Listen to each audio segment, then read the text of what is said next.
നമസ്കാരം. ഇന്നത്തെ 10 പ്രധാന വാർത്തകളിലേക്ക്. US vice president Kamala Harris American president തെരഞ്ഞെടുപ്പിനുള്ള തന്റെ സ്ഥാനാർത്ഥിത്വം ഔദ്യോഗികമായി പ്രഖ്യാപിച്ചു.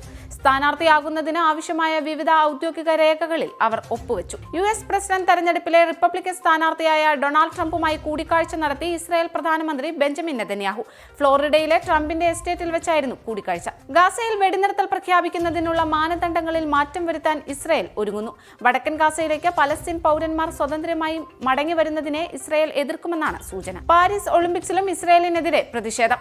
ഇസ്രായേൽ മാലി പുരുഷ ഫുട്ബോൾ മത്സരത്തിനിടയിൽ ഇസ്രായേലിന്റെ ദേശീയ ഗാനം ആലപിച്ചപ്പോഴാണ് കാണികൾ പ്രതിഷേധിച്ചത്. ലീഡ്സിലെ കലാപത്തിന് കാരണമായ റോമ വംശജരായ കുട്ടികൾ വീട്ടിൽ തിരിച്ചെത്തി. ഹെയർ ഹിൽസിലെ വീട്ടിൽ നിന്നും ചൈൽഡ് കെയർ പ്രവർത്തകർ കുട്ടികളെ ഏറ്റെടുത്തത് വിദേശത്തേക്ക് കടത്തുന്നത് തടയുന്നതിനായെന്നാണ് റിപ്പോർട്ട്. സുപ്രീം കോടതി നിർദ്ദേശപ്രകാരം പുതുക്കിയ നീറ്റ് UG റാങ്ക് പട്ടിക NTA വെബ്സൈറ്റിൽ പ്രസിദ്ധീകരിച്ചു.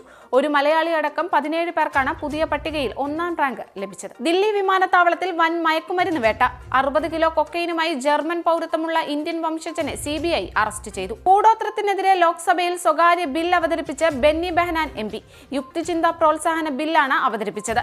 അന്ധവിശ്വാസങ്ങൾക്കെതിരെ നിയമനിർമ്മാണം നടത്താനും യുക്തിചിന്ത പ്രോത്സാഹിപ്പിക്കുന്നതിനുമാണ് ബിൽ അവതരിപ്പിച്ചത്. കർണാടകയിലെ ഷിരൂരിൽ മണ്ണിടിച്ചിൽപ്പെട്ട് മലയാളി ലോറി ഡ്രൈവർ അർജുനായുള്ള തെരച്ചിൽ അനിശ്ചിതത്തിൽ.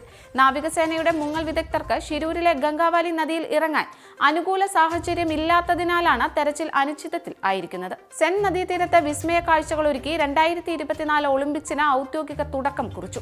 പാരീസിൽ പ്രാദേശിക സമയം വൈകിട്ട് 7 മണിക്ക് ആരംഭിച്ച ഉദ്ഘാടന പരിപാടികൾ 3 മണിക്കൂറിലേറെ നീണ്ടു. ഇതോടെ ഇന്നത്തെ 10 പ്രധാന വാർത്തകൾ ഇവിടെ പൂർണ്ണമാകുന്നു. കൂടുതൽ വാർത്തകൾക്കും വിശദ വിവരങ്ങൾക്കും Anand TV UK channel subscribe ചെയ്യൂ. ഒപ്പം Anand TV mobile app download ചെയ്ത് സൗജന്യമായി ആസ്വദിക്കൂ.